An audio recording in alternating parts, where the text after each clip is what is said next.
City of mine, how I love this. Welcome back to the next episode of Neuroticism and 5 more things that you can do to decrease your negative emotions. If you liked the previous one and hopefully will like this one, please consider subscribing to my channel and hit the like button. That will help the algorithm to tell YouTube that this actually is a popular video. And it takes quite a lot of time to reading through scientific reports, so you will be helping along. So thank you very much, and thank you very much for listening. But let's get started on neuroticism and 5 more things that you can do to combat your negative emotions. 1.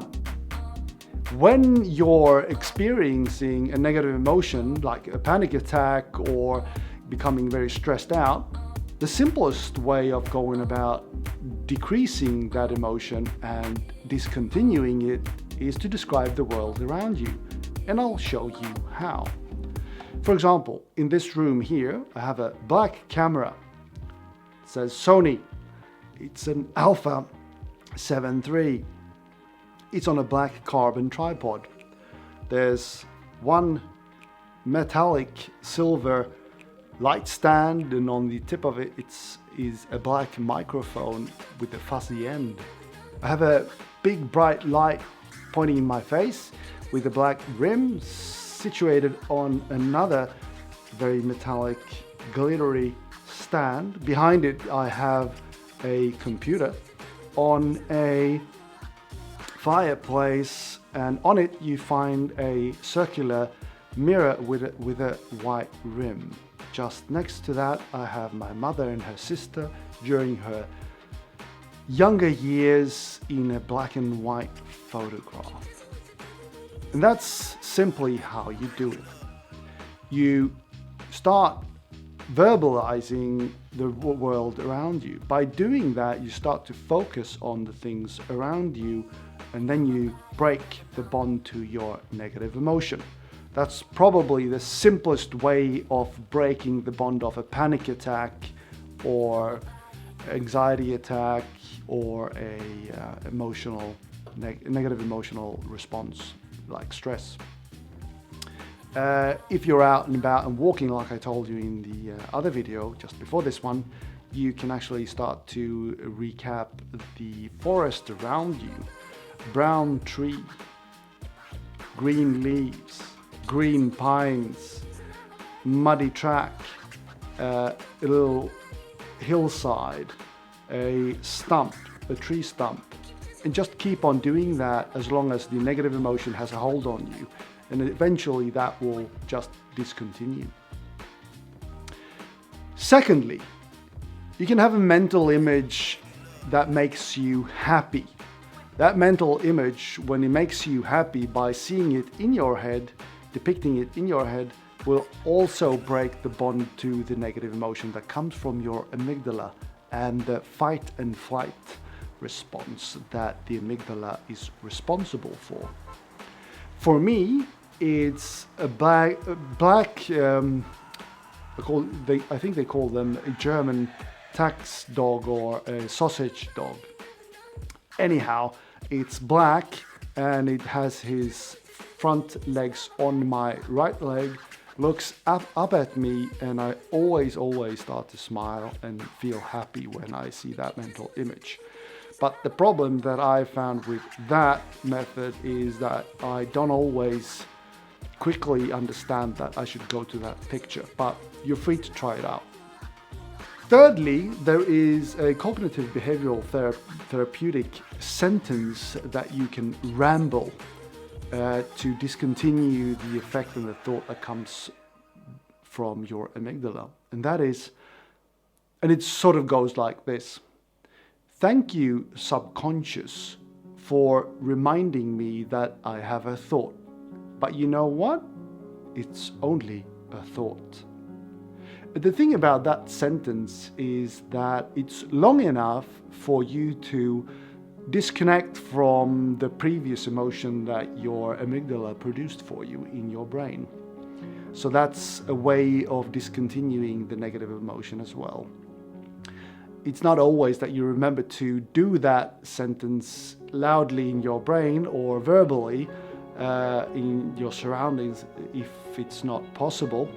But I'm happy if you find it useful. You can try it out and see if it works for you. Fourthly, one thing that scientific reports that are done on neuroticism when they talk about the negative responses of neuroticism is that they actually tell therapists to tell the patients that are suffering from neuroticism to have more sex.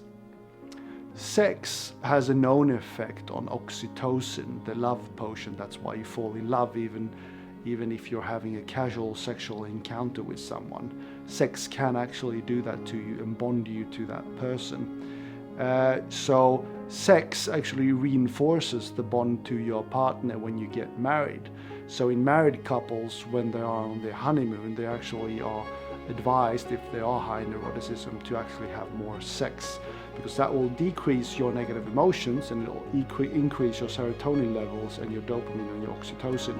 That'll make the bond even stronger. So sex plays a huge role in humanity between the two sexes.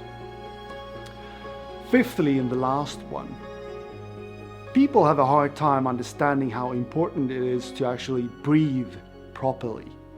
For example, for me to get my bass voice, I actually need to utilize my gut and breathe through my stomach. Why is this important to breathe through your stomach? I'll tell you why. Most people, when they tense up and they stress themselves out, they push their stomach in and they don't want to show their gut pointing out, and that has also about a lot to do with their visual conception of what is beautiful and should I look thick and all that all those issues surrounding appearance, physical appearances. But I'll tell you that it's very bad to suck in your gut all the time, because what you're doing is you're pushing your diaphragm up and you're locking your chest in to only breathe with your chest. What happens when you only breathe with your chest is that you start to produce cortisol. Cortisol is a stress hormone that makes you stressed out. And what you also do is you push out carbon dioxide, because even though you're not aware of it, breathing with your chest makes you hyperventilating. And you can easily see that on a person when they're stressed out. And the easiest trick to spot that if someone is stressed out is this. They start to scratch themselves. That's because they have carbon dioxide being pumped out in their bloodstream. And especially on the extremities, you can see how they start to be itchy. That's the carbon dioxide side making them itchy. And that's a good indicator that the person you're dealing with is actually hyperventilating. And that's also under the influence of cortisol, the stress hormone. Well, that's it for today. I hope you liked it. If you liked it, please subscribe down below to the right in your view and hit the like button. And I'll see you in the next one. And a little teaser, I am doing a lot of research now, and it takes hours to read up on all the science about aggression. You see, there's not only one aggression, not only two, not only three types. In fact, they're studying 4 types of aggression. So it's not all male physical aggression that is the bulk of aggression that's happening around the world. The other part is even more interesting. And I'll tell you in the next video that hopefully will be about aggression, male and female aggression. So stay tuned. Cheers everyone. Bye.